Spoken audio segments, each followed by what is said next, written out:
and welcome back to the Good Girls Get Rich podcast. I'm your host, Karen Yankovich, and I have a guest today that I'm so excited to talk to. We've been connected online for a while. You know how that goes, right? Where you kind of know people, but you don't really know them that well.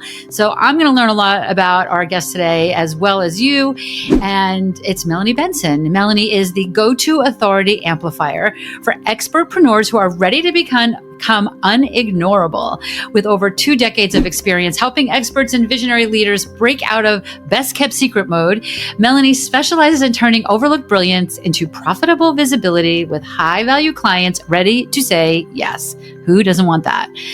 A pioneer in the podcasting world, Melanie hosts the Amplify Your Success podcast, ranked in the top 1% globally, where she shares proven visibility and monetization strategies. She's the author of Rewired for Wealth and co-author of Entrepreneurs.com's Startup Guide to Starting an Information Marketing Business. Her work's been spotlighted in Authority Magazine, Bloomberg, Business Week, Women's Day, and Parenting. And through her signature Authority Accelerator, she'll help you claim your lighthouse message and borrow $1 million visibility streams so you rise above the noise and get seen, heard, and paid. So here we go, Melanie. So nice to have you here with me today. Thank you. Oh my gosh, you and I have been crossing paths for so long. I feel so honored to be here. I'm so glad we finally made this work, right? I'm so glad we finally made this work, because this is what it's all about, right? I certainly love when it happens for me, but what I look for my clients to is to be building a magnetic funnel, right? Not be out there constantly pushing.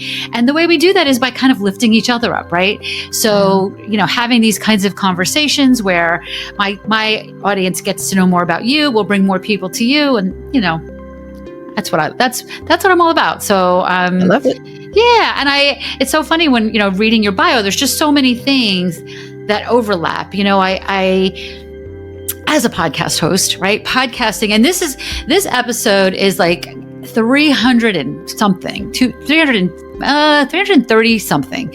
Oh, wait, I think it's 330 actually. So I have a lot of episodes out there. And in all those years, so much has changed. Numbers have changed. How we reach our audience has changed. So I'm so grateful for people like you who stay on top of these things to help people like me maximize all of the hard work that I put into this show. Oh, I'm glad. Thank you. I don't know that I'm on top of everything, but I certainly am looking for the way that we as experts can continue to have the impact we want to have. We can continue to make good money, but we're not spending a lot of time on things that aren't going to move the needle and really aren't aligned for us, right? So that's kind of my superpower, if you will, is what's the least amount of effort to get the best results. I'm down for that. Yeah. I love that you talk about authority amplifier. We talk a lot about that around here as well. Focus more on the focus of credibility, but it kind of is similar, right? Mm-hmm. And that's why I talk a lot about PR in the work that we do, because when you're interviewed on podcasts, if somebody listens to this show that has never met you before, Melanie, they go, well, Karen had her on the show, so that it gives me a reason to pay attention. If that same person, met you in the back of an Uber, you wouldn't have that same, you get to borrow my credibility, right? So I love that, because I think that we're not doing it as women, especially, we're not doing enough of this. We're in that best kept secret mode that you talk about. And the authority, I even find myself sometimes, and this is, if I come across somebody I like, or I see a reel that I like, or a story that intrigues me, I'll be like, oh, this person's really interesting. Let me check out her podcast. That's my first thought. And if she doesn't have a podcast, then I'm like, okay, hold on. How do I find out more about this person? Right. So this is not to say everybody needs a podcast by any means, but surely we need to have some kind of an authority tool that allows people to help them get to know who we are, so that they know if we're a fit to continue to pay attention to and possibly invest in. Yeah, I think there's several ways. I call it the Authority Trifecta. And I think you talked about something similar recently on your show, but it, for me in my work, is there's several different ways that people are going to connect with you, that are going to explore you as a potential channel to work with. And being a guest on someone's podcast is certainly a great way to kind of start that ball rolling. But let's look at what most people are going to do. They're going to say, what else can I learn about that person? Right. And in my experience, that's where the rest of your content comes in. They're going to go check you out on social media. They're going to say yes to your lead magnet, right? Or whatever that free thing is, or your book. And that starts them down this rabbit hole. If it's done well, I call it building out your profit path. And when you have done that properly, you should be leaving them at, how do I take the next step? Right. And what I see happen for a lot of people is they just heard, hey, I should be a guest on podcast, or I should be visible on LinkedIn or Instagram or wherever you are. And they don't have the rest of it sorted out. And so they're trying to push their authority out without anything that substantiates it, and a lot of this is unconscious, right? Mm-hmm. It's like this unconscious lift of, let me borrow that authority from this expert who's already established the know, like, and trust factor with their audience. Mm-hmm. Well, if you're doing this solo, that heavy lift is on you. You're doing all of this. And there's ways to do that, Karen, right? We both know that. We both have done that. But it's such a shortcut to borrow it from someone else first. Mm-hmm. So that you're eating up that connection point. But I love when you talked about like the profit path, because the visibility itself, I distinctly remember, God, it was a long time ago now. It might even be 10 years ago, but it was a long time ago that one day, all of a sudden my email list was blowing up. I was like, what's going on? And it turns out somebody mentioned a lead magnet that I had on a popular Sirius XM radio show. So I, of course, being me, connected with the host on LinkedIn and said, wow, this was a fun day getting all this interaction from your audience. Maybe I should be a guest on your show. And I was. So I, talked myself into being a guest on her show, but I immediately thought to myself, I need to capture this audience. Like, I can't just be a guest on her show and not capture the audience. Like, I was able to capture the audience even before I was a guest because I had this lead magnet, right? So at the time, the lead magnet went to some crazy KarenYankovich.com/this-that kind of thing, right? But I kind of went and I bought like a really short URL to point to it. Like, I did my due diligence so that I can capture that audience, right? And it didn't take long, and it cost $10 a year for a URL, right? But that, I think, is what I see as what you're talking about as the difference between just having that visibility and having visibility that puts you on a profit path. Yeah, there's several components that I advise people to look at before you really start to maximize your reach and your exposure as a podcast guest.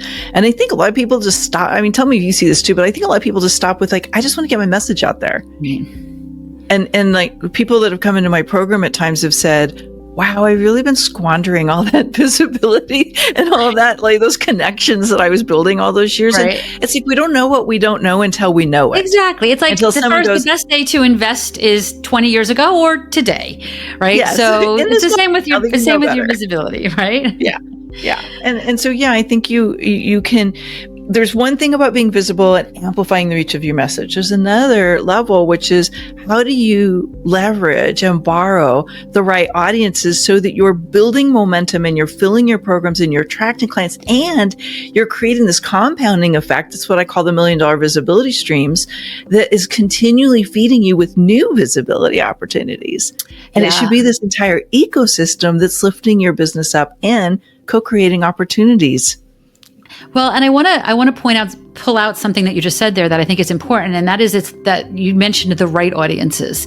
And that is important, especially if you're a solopreneur or you don't have a huge team around you. I have been in situations, and I can think of one during the pandemic where I got in front of this gigantic virtual audience and it swamped me with all the wrong people. And it probably cost me more money than it made me because I just couldn't keep up with it. And but it was and at a time I was like, that's so cool. They're going to put me in front of all these people.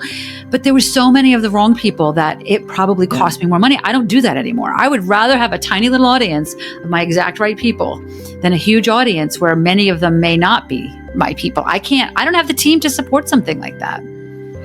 Well, not only that, look, let's face it, I think our ideal clients are high achievers. Mm-hmm. They have big work they're doing in the world. Every message they put out, everything they do, they want it to count, right? And so when you get yourself in front of the wrong audience, you've now diminished your ROI. And on top of that, I was talking about this earlier with another group, oftentimes what happens is it starts to erode your own self-worth, your confidence, your sense of like your message really matters, because the wrong audience is going to get you crickets.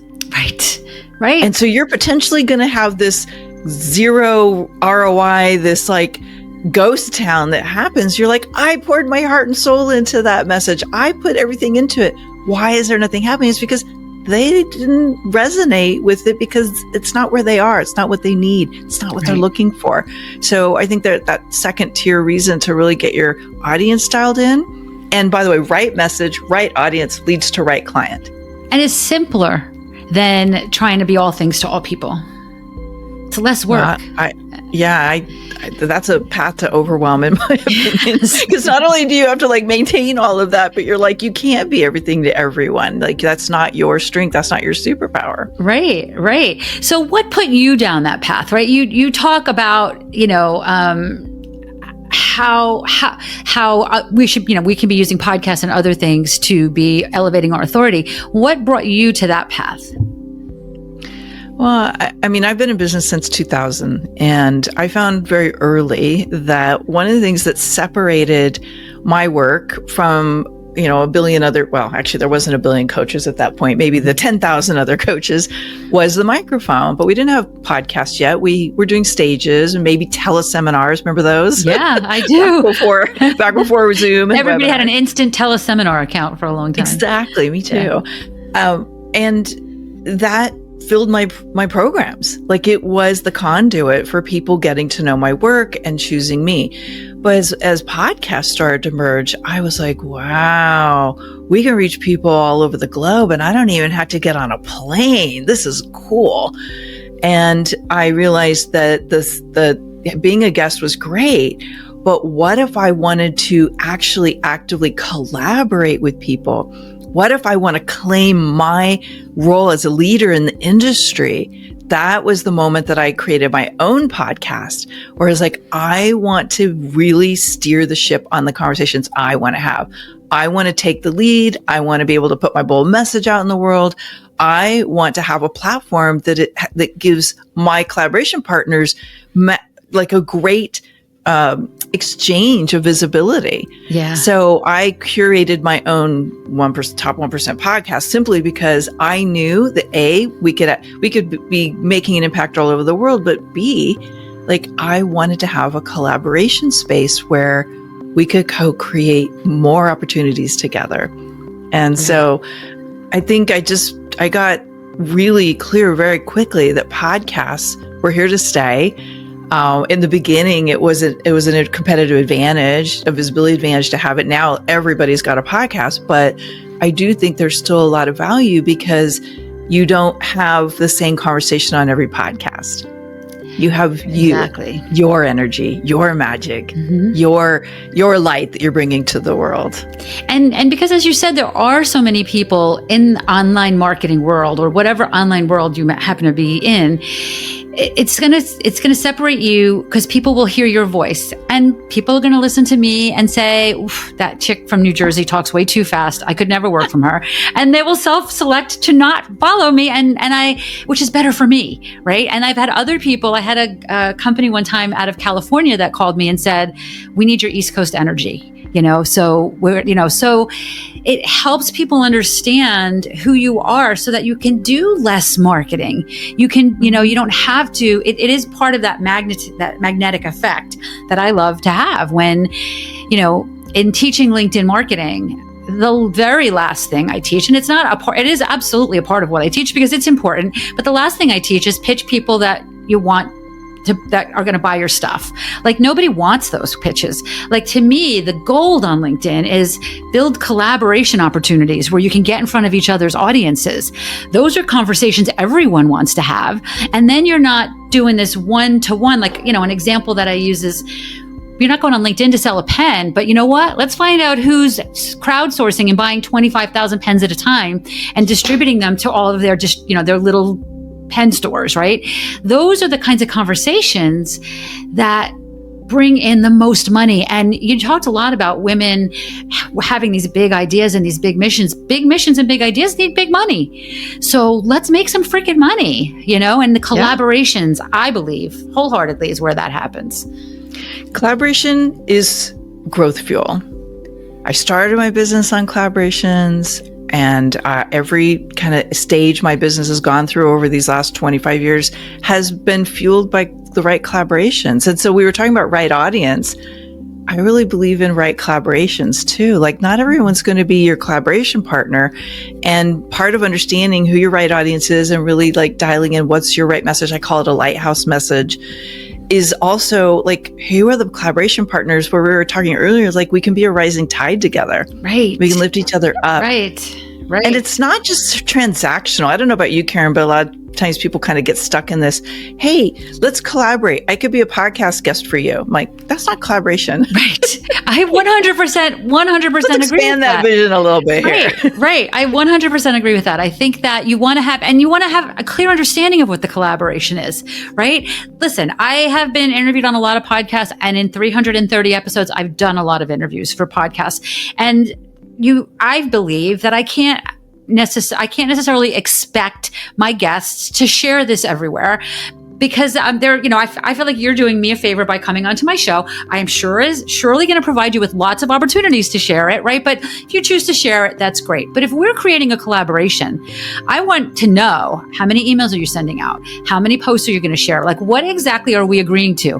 To me, that's where valuable collaborations happen. And I think that it's even, more important to understand that sometimes the one-on-one collaborations could be even more valuable than the, big, everybody's collaborating with everybody type things, because like the joint venture promotions. And I think joint venture promotions can work in certain ways, but I just feel like, you can be more, I feel like the deeper you can go with relationships, the faster you're going to build your business.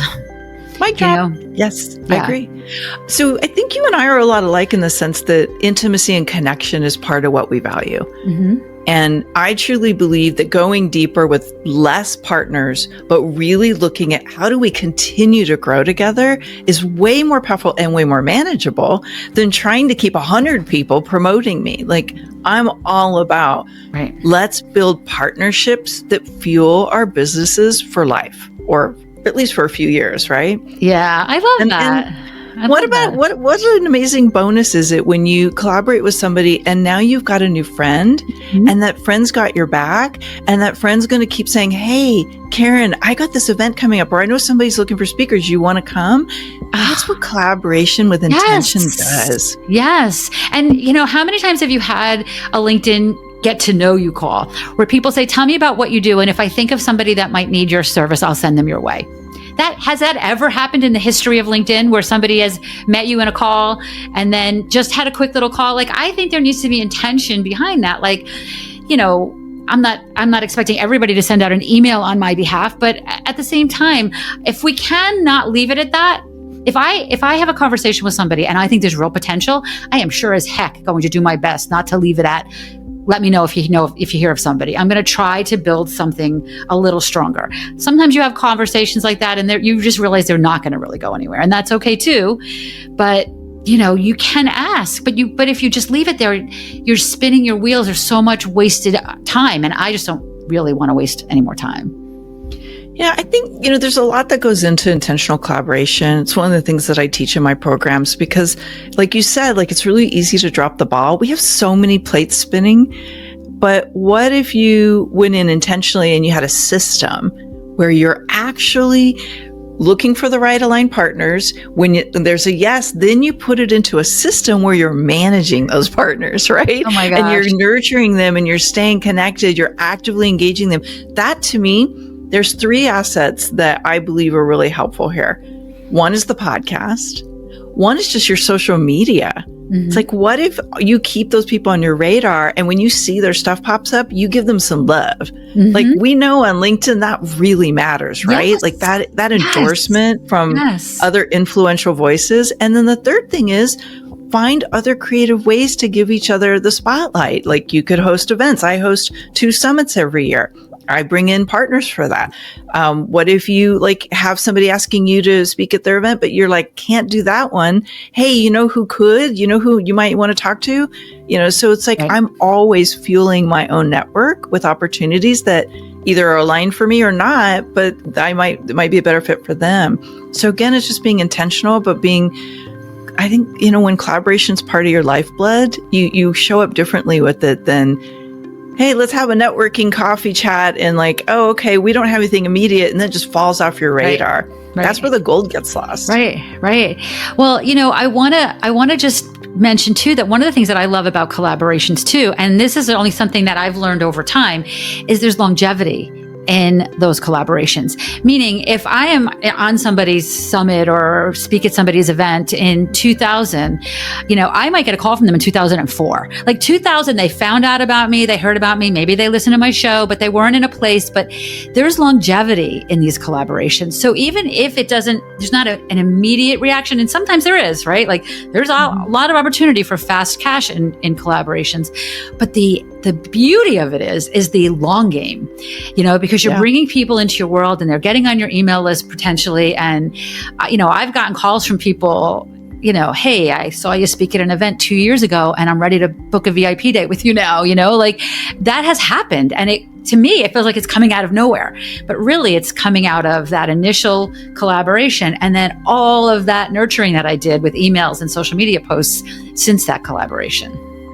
Yeah, I think that's one of the kind of channels that takes place in this compounding effect is like, you never know when somebody's resurfacing. I actually, this week was on a summit where the woman met me in 2009 speaking at another event. Now, she did hire me and I've spoken at previous events of hers, but she keeps coming back, right? And so you never know like when that need is going to surface again. And part of that's just being a good connector and kind of knowing how to nurture the people in your community. I love that. Well, I want to make sure we cover this piece too, because this is your sweet spot, and that's the messaging around all of this, right? So talk to me a little about your messaging. You say things like our message is meant to move millions. What does that mean? And how do we make that work for us? I think there's a shift that I've personally been through over the last few years, and there's layers to this. But I believe that part of my mission on this planet is to help 10,000 women and men be able to get their message out in the world, impacting the people that they're meant to serve, and making good money with it in the process. And you can't do that if you're not getting your message out in a way that other people can relate to and consume. And having worked with a lot of coaches and people who have different forms of expertise for the last 20 plus years, one thing that I know falls apart over and over and over again is they're like, I'm so good at what I do, but when I try to explain it, people like their eyes cross, right? Or they get a little like they're swimming in it too much information. And there's something really valuable about having a concise, lasered in message that whether it's a topic on a podcast or it's a social media post or it's the way you put your emails out, people quickly go, I know why I need you. Well, it's that, and you use this word in your bio.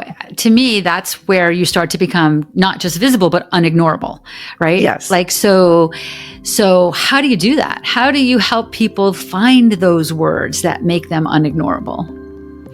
Well, I think it's a combination of things. One is you got to know who your audience is and who they're not. Because you're not going to create a message that speaks to everyone. You're not going to move the millions of people aren't everyone, right? They're the people that you're meant to pull into the work you do, whether it's a movement or you want them to read your book or you want to listen to a podcast, whatever that is.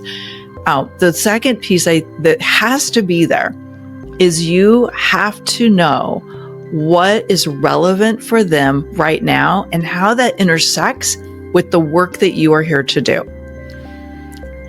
And I think that's where a lot of people get lost. That's such an important distinction. First of all, industries are always changing, right? What's relevant today and what's relevant tomorrow. But I think that there's a sweet spot in that, if you find that evergreen energy of this is what your ideal clients need the most. And so, for some people, it's a problem that you're solving. And for other people, it's you've got to wake up something really like palpable in them. It's the thing that they don't even know they're searching for, but you bring that lighthouse message in front of them. They're like, you just woke me up. It is hard to find that on your own though, right? That's why they need people like you to help us do that.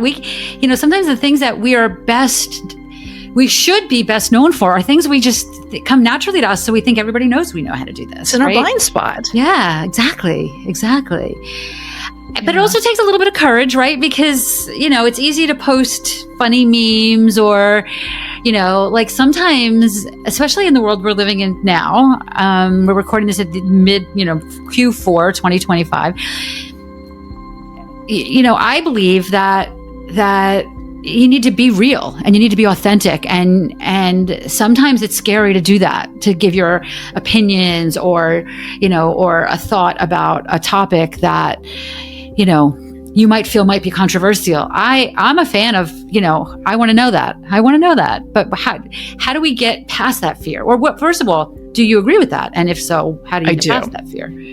Well, I think let's separate being bold and impactful with your lane versus just being bold about everything going on in the world, right? And I think a lot of people get confused about that. They think, should I be having a big stake in all the world events? Maybe, maybe not. Depends. Like, can you hold the energy of that without crumbling and without shrinking away from it? Not everybody's built for that. And is it part of your brand? But let's talk specifically about what it is that you're here to do. And where I see a lot of women, even people who are highly successful, there's this little thing that they know they want to talk about, that's a truth, like it's an authentic, aligned piece of what works in their life or in their business. And they hold back from it because they're afraid of being judged, or they're worried that if I put that out there in a big way, what will I lose? Right. Will I push clients away because I'm stating that and making that part of my truth? And here's what I know. When you dim your light, for one, you're dimming your light for everyone. And I have certainly been guilty of this. Of course, absolutely. Me too. Yeah. Like I've found myself going like, why am I not putting that out there? Why am I not stepping into that? Why am I not claiming that or making that offer or whatever it is? And if I'm being truthful, it's like, I'm afraid I'm going to get it wrong or I'm going to lose something. Right. And I think no one is immune to that, but recognizing when you dim your light, you're dimming all of it. And the right people that were looking for that message aren't seeing it. Exactly. They need that message. Right. They need that energy and that vibration coming from you in order to have that resonance to move forward. Right. I use an example sometimes of like a realtor. So many realtors, they just all think they need to be generic, right? They need to be. And I'm like, if you are a sage waving, Reiki symbol painting, feng shui realtor, tell me that. But they're afraid they're going to push people away. And they are. Mm-hmm. But guess what? Yeah. There are people going, that's my person, right? I've been waiting for you, right? Like, and you're going to bring more people in that are your exact right people than the few people that might step away because they feel like, that's not aligned with them, right? You're showing exactly how to align with, you're exactly who you are so that the right people can align with you and have been looking for you, but nobody's talking about it. So they just end up, not knowing you exist. Right. And I'm a fan of specializing in your message. I'll give you a great example on LinkedIn. We have a family member that wanted to do a reverse mortgage, and we couldn't remember the name of this person who we'd used before. So I went looking on LinkedIn for a reverse mortgage specialist. You know who we went with? The one who said, I'm the reverse mortgage queen. Exactly. She owned it. Right. When you own it, you're going to get the people who are like, I know that's what I want. And we went with her immediately. And my guess is that reverse mortgage queen does a lot more than reverse mortgages. It's not like so many people are, well, they're not going to, but I also want 30-year fixed mortgage people, well, you're going to get them. My podcast is called Good Girls Get Rich. My programs are called She's Linked Up, and half of my private clients are men. It attracts, I feel that women need to feel more included in this message, which is why I focus on women in my branding. But it doesn't mean I don't help other people as well, so exactly. It's so important. This is so good, Melanie. So tell people a little bit about how they can find out more about you and your messaging and your programs, and certainly tell us a little bit about your podcast. Yeah, of course. Well, first of all, you can find me on all the social media platforms, but let's definitely connect on LinkedIn. We got to do Karen proud and do the LinkedIn connecting We'll thing, put your right? link in the show notes. Yes, exactly. One of the things that I think is really helpful is to get absolute clarity about where in your business do you have the assets that are already helping you be recognized and what maybe is not doing you justice. So I put a framework together and a little audit that you can do on your own. It's called the 7-step framework to become unignorable in your industry. And it is the culmination of everything that I've personally worked on, as well as what I do with my clients.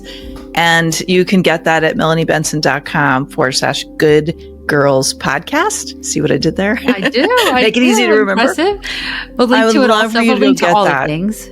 Yeah, that's really a really valuable place to start. And it's going to help you start to see how do you start to build the lighthouse message and the right collaborations and get the right audiences and get the back end in place so your profit path performs for you. So it really kind of lays out the whole thing. I love that. Now, my podcast, this show has been active since 2017. Like Karen said, we've been religiously dropping every Monday morning, 6 a.m. on Amplify Your Success podcasts for it's close to 470 episodes, probably by the time this airs. So I really, I love the guests. We do a combination of, sometimes we're doing some on-air coaching. So it's a great opportunity to kind of hear how to put something into action in your business. And then sometimes I do some solo episodes as well. And you may be hearing Karen come on the show in the near future. Let's see if we could wrangle her and get her on the show, talking about some LinkedIn. But yeah, I'd love for you to give that a little listen in, because chances are you're going to hear some things about how to transform your visibility into your number one client pipeline. Yeah, I love that. And, I love visibility. I think visibility is so important, but it just doesn't stand alone. So that's why there's, so many different ways to approach it. None of them have to be hard.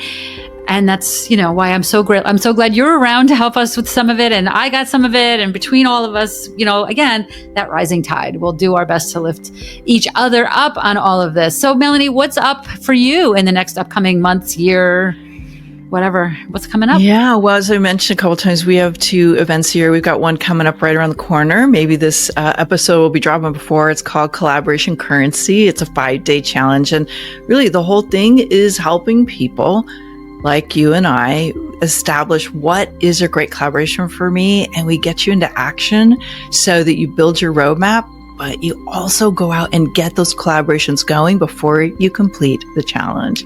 So that's happening mid-November. I love that. Collaboration Currency. That's a great name. I love that. Thank you. I think everyone should join that. I think I'm going to join that, because you never know what you're going to learn, right? If you get one little thing from something like this, worth your time.